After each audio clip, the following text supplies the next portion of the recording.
Hayal edin. Yıllardır gitmek istediğiniz o ülkedesiniz. Etrafınızdaki insanlar konuşuyor, tabelalar size yabancı ve siz iletişim kuramıyorsunuz. Çünkü aranızda bir dil bariyeri var. Yapay zeka işte bu duvarı yıkıyor. Değişim önce yazılı metinlerle başladı. Eskiden kullandığımız komik çeviri programlarının yerini artık 3 dev oyuncu aldı. Bunlardan ilki olan DeepL, adeta bir dil sanatçısı gibi çalışıyor. Özellikle Avrupa dilleri arasında sunduğu akıcılık ve nüanslarla bir metnin ruhunu ve inceliklerini bozmadan aktarmada çok başarılı.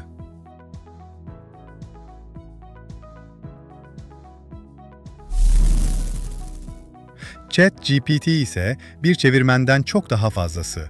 O, metni isteğinize göre yeniden şekillendiren bir metin sihirbazı. Bir metni sadece çevirmekle kalmaz, tonunu daha ikna edici veya daha mizahi bir hale de getirebilir.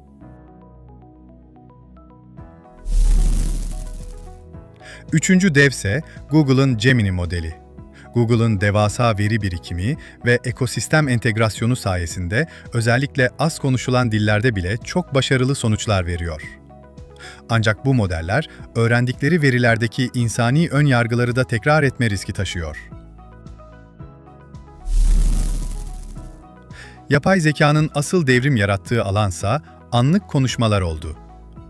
Bir zamanlar sadece bilim kurgu filmlerinde gördüğümüz sahneler artık teknoloji mağazalarında satılan birer gerçeğe dönüştü.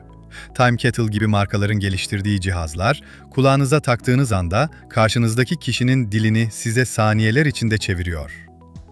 Hatta artık bu iş için özel bir cihaza bile gerek kalmadı.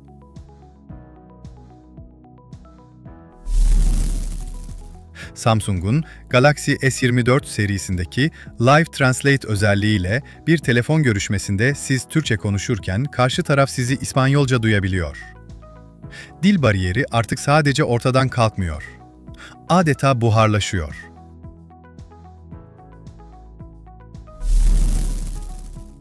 Elbette bu teknoloji henüz mükemmel değil, aksanlı konuşmalarda veya gürültülü ortamlarda zorlanabiliyor.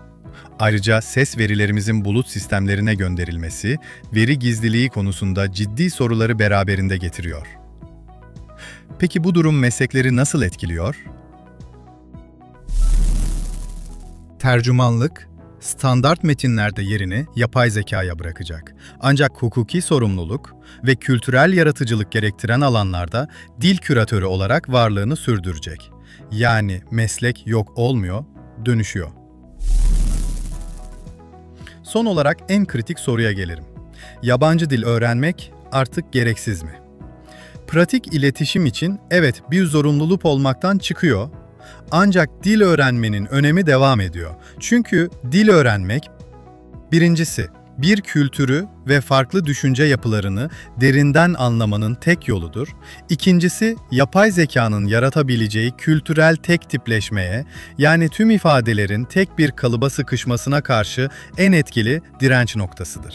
Sonuç olarak, yapay zeka, dilin sınırlarını kaldırarak bize eşi benzeri görülmemiş bir güç veriyor.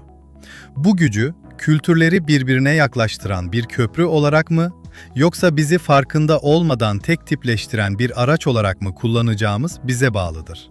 Teknolojiyi geliştirebiliriz ama onu akıllıca ve sorumlu kullanma görevi daima insanın olacaktır.